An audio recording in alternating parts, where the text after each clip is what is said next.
I have a serious question for you right now. Can you actually sustain your focus on this conversation for, say, the next 15 minutes? Without feeling that little twitch to check your phone. Exactly, that little phantom vibration you think you felt. Because for millions of young people, the honest answer to that question is, probably no. Right. And that's exactly what the sources we're looking at today are getting at. It's what people are, colloquially calling TikTok brain. So it's a real term. It is. And it describes this reduced capacity to focus on anything that doesn't give you that immediate, super rapid reward. The brain is just looking for that next hit. Okay, so let's figure out if this is, real science or just another moral panic. We've pulled together a really exhaustive literature survey. It synthesizes evidence from over 85 peer-reviewed studies, all published through 2025. It's looking at everything: TikTok, Reels, Shorts, and their impact across cognitive, emotional, even neurobiological domains.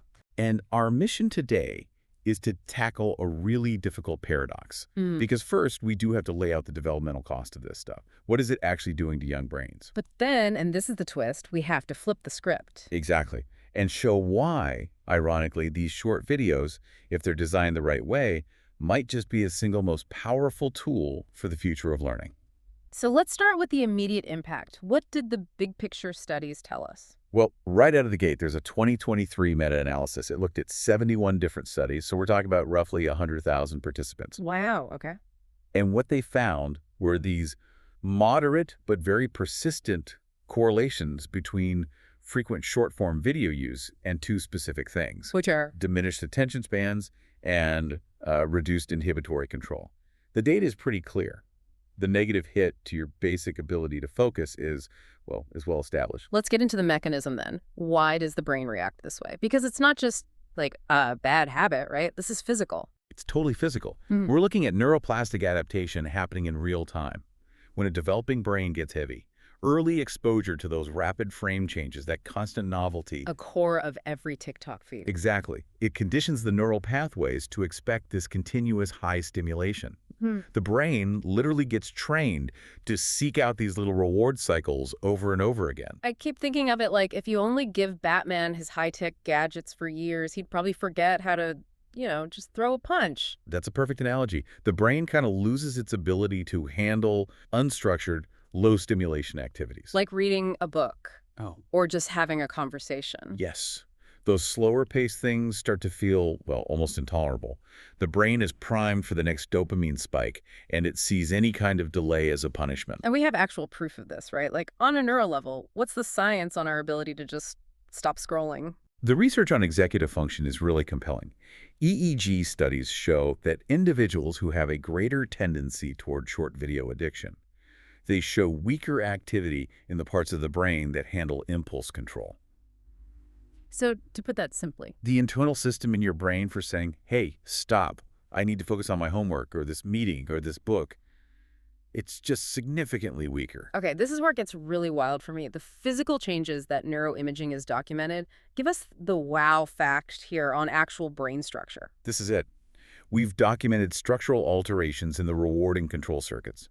Specifically, studies show increased gray matter volume in the orbital frontal cortex, the OFC. And the OFC is what? It's critical decision-making hub. It's heavily involved in processing rewards. And at the same time, you get reduced activity in the prefrontal regions. Which are responsible for self-control. For self-control, for impulse restraint, yes. That is genuinely frightening.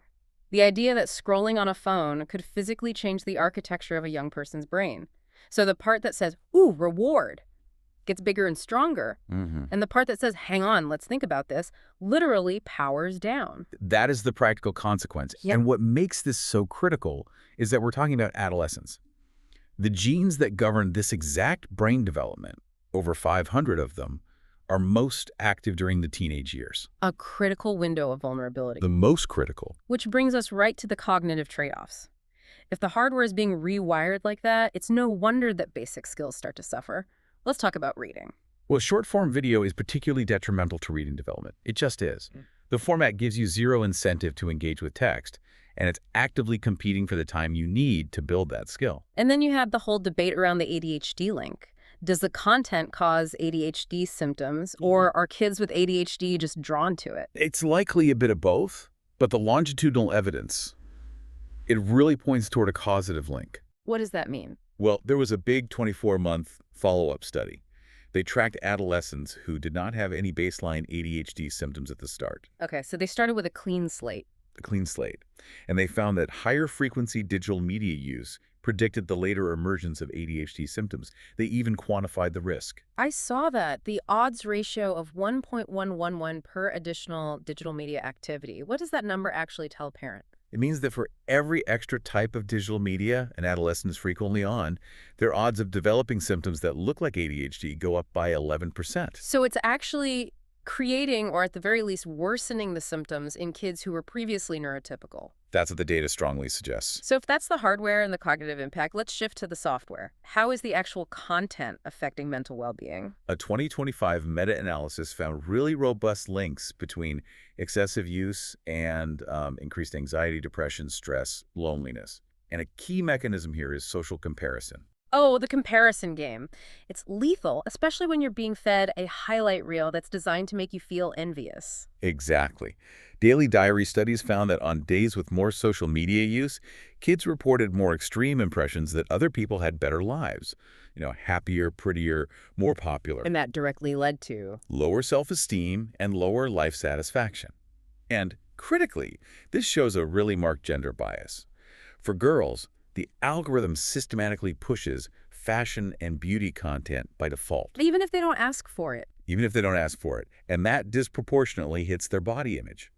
The girls in these studies reported feeling not in control or anxious. Because they're trapped in a loop the algorithm built for them. Which brings us to the rabbit hole, what researchers call algorithmic harm escalation. This is, I think, the most alarming finding. Investigations by groups like Amnesty International showed this rapid escalation toward harmful content after just 5 or 6 hours on TikTok. Which is not a lot for a heavy user. No. Almost 1 in 2 videos they were shown were mental health related and potentially harmful. But it's the speed, isn't it? The speed is what's so terrifying. The speed tells the story. Wow. They ran simulations with accounts registered as 13-year-olds, and within just 3 to 20 minutes. 3 minutes. 3 to 20 minutes of just rewatching some sad or mental health related content, the feed started pushing videos that were romanticizing or even encouraging suicide. That's not an accident. That is a design choice. It absolutely is. The platform is optimizing for engagement, especially from vulnerable users, and that's just outweighing any concern for their well-being. And this is exactly why the issue is now in the courtroom.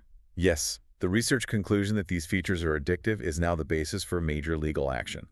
In October 2024, 14 U.S. states filed lawsuits against ByteDance, Arguing that the infinite scroll, the rapid rewards, it's all intentionally addictive.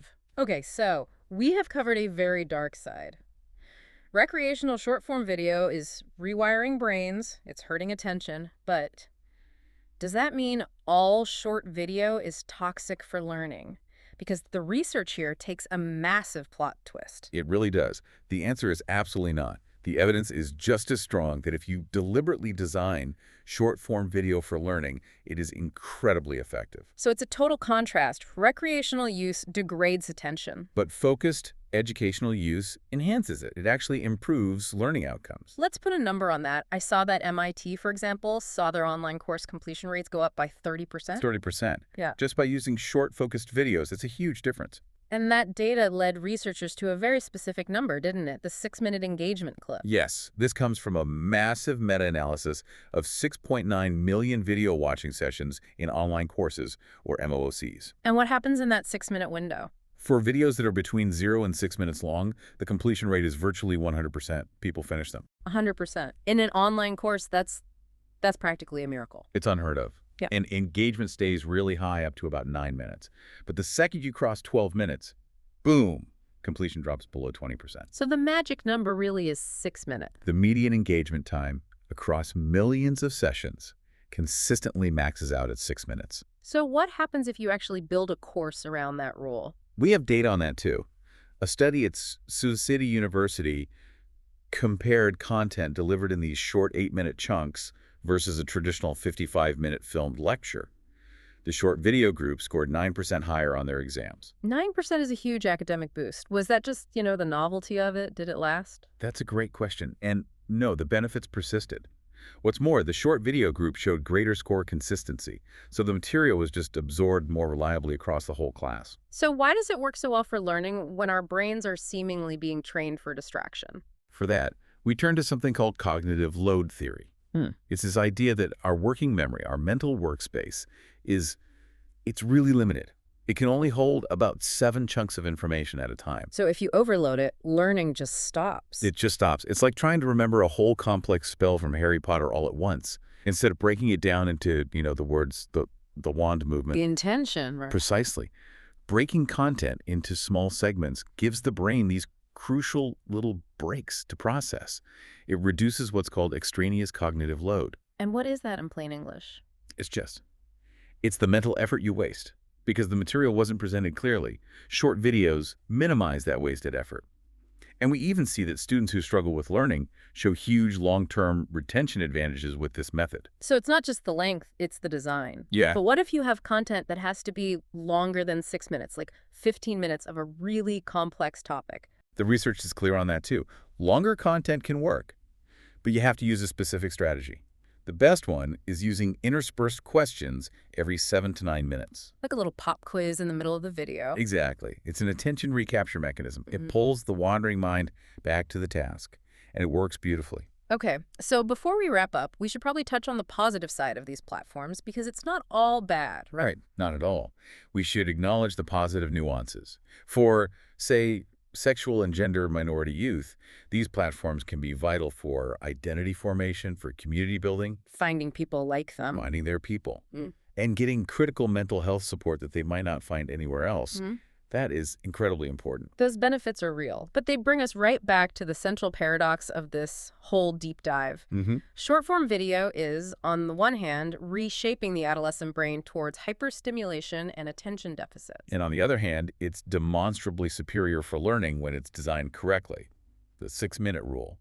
So the key takeaway is that this all comes down to a design choice. It's all about the design choice.